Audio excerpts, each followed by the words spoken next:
Hello,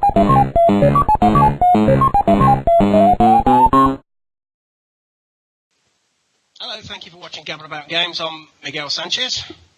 And I'm Piper UK98. And today we're going to be talking about 2016 is upon us. What is your most anticipated game of the year? This can be for any platform, any version, anything you like. What are you really looking forward to this year? What's going to grab your money? Well, thanks to a certain person getting me sort of hooked onto a game for quite a while. Bit of frustration in there as well. Had to take a bit of time out of it because otherwise I would have literally thrown my PC across the room. So I did have to stop playing it for a while. Because of that, I'm actually quite looking forward to seeing what is going to be happening with Dark Souls 3 from Software. I have a horrible feeling that your most anticipated may be very similar to mine. It's definitely one of my most anticipated of the year.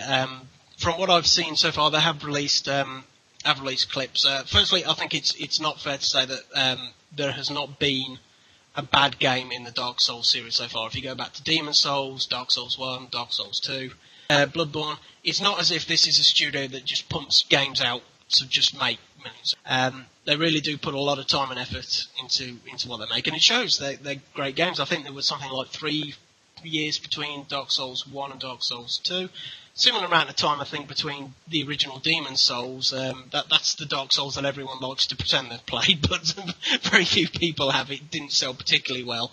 And then you have Dark Souls 2, which was probably cashed in a lot of the success that Dark Souls 1 had, just because of the difficulty. Nobody really wanted Dark Souls 1 at that point because it was 2-3 years old, so they thought, let's try Dark Souls 2, see what all the fuss is about. Dark Souls 3, it looks like what they're trying to do with this one is try and make the combat a bit more fluid. So in Dark Souls, you're having to spin out the way, you're having to keep your shield up, you're having to do all these kind of things to maneuver away from combat, whilst Bloodborne is much more about getting into the combat. Yes. It's still, I can't deny that I've played Bloodborne, probably not as much as I should have done. It's another one of these games that's just sitting on my shelf that needs far more. If I ever win the lottery or, for some reason find myself able to play games for a living, it's probably one of those that I'll probably pick up a lot more than I currently am.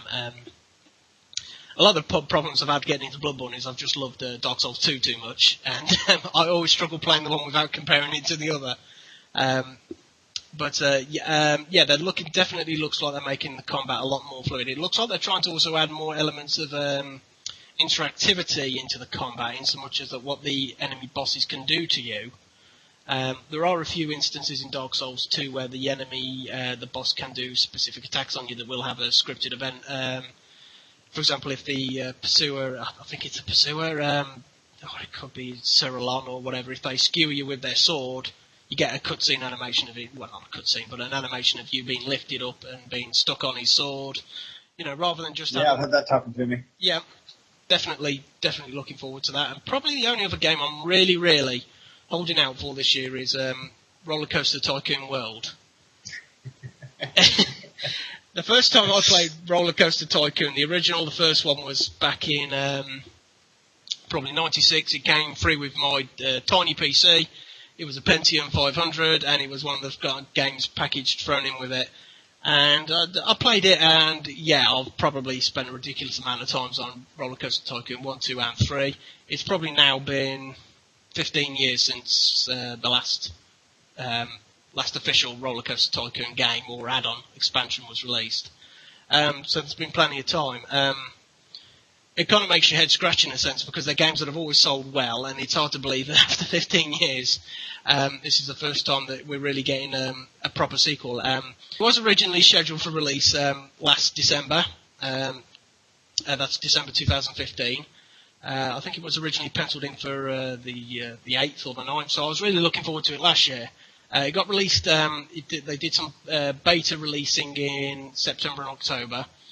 And I have to say that the feedback wasn't great. A lot of people were really, really disappointed. They've changed the way that you build and design the roller coaster. They've tried to make it a more free-flowing mouse orientated, rather than having set pieces. The way the Rollercoaster Tycoon 3 used to work was that you'd have set Lego pieces. You'd have a piece that bent right, and from that it would give you all the options that could branch off from that, and so on and so forth. So it was all basically a Meccano set that you just clipped together, and at the end of it you had your roller coaster. What they tried to do with this one was make it more, you click your mouse here, you click your mouse there, and it will figure out how to get the track from A to B for you. A lot of people didn't like that. A lot of people felt that that took a lot of the creativity out of it, and I think that most of the complaints were the fact that it just didn't do what people wanted it to do. So there were a lot of concerns back in October that this was going to be, and the fact that they were calling it a beta, you know, if this wasn't an alpha release, this was a beta release, so it was a lot closer. This was pretty close to what the finished product was planned to be. So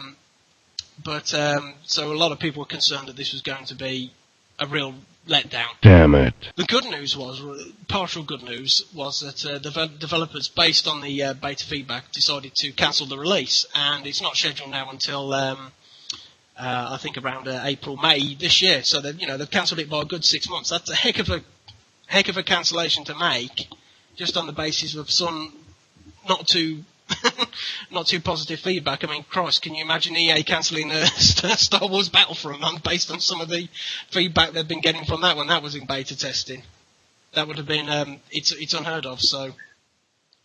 I think what we're also seeing, something that you've sort of has come out from what you've been saying, the increase in games that you can now get on alpha and beta, where basically they've partially made their game. They're putting it out there. In some ways, it's a good thing. It's a way of the consumers being able to feed back and say, actually, this part of your game doesn't work very well. This needs more work, and you get a lot more feedback. And some of the developers, especially a lot of the indie developers, really do take that on board, and they try to make their game much better for the actual consumers. And as I said, if they keep doing what they're doing, keep making it better, look prettier, then Dark Souls 3 is going to be really good. And Rollercoaster Tycoon World, and it might still be terrible. As I said, they pulled it because the beta reviews weren't great, and it may still be awful, but I have to say, at least give them credit for delaying the release by 6 months. Costing them money, and it's not in an alpha release or anything like that. You can't buy it at the moment. It was only released as a limited package for those who wanted to buy early access. I would just quickly hit on the point as well. Buying early access does not give you the right to rip the game apart. If you're buying a game in alpha and you want to slate it for looking bad and playing bad and being glitchy, don't buy alpha games. Just wait till the thing's finished and buy it and then get an opinion on it. But don't rip a game to shreds just because you played a demo for 20, which is what they are. They're demos. They're working demos. You don't, I can't remember the last time you actually got proper demo release. You don't get demos anymore. You just get alpha releases and beta releases. But don't rip a game apart just because what you played originally, because that really does take a lot of the enthusiasm out of indie developers. It's slating off what they've done, and it just sucks all the life out of them doing anything better. But yeah, definitely looking forward to it. I will buy it regardless if it's terrible or not, because it's been 15 years since I've had the last opportunity to play one, and yeah, fingers crossed it'll be good. Anything else? Anything else you're looking forward to?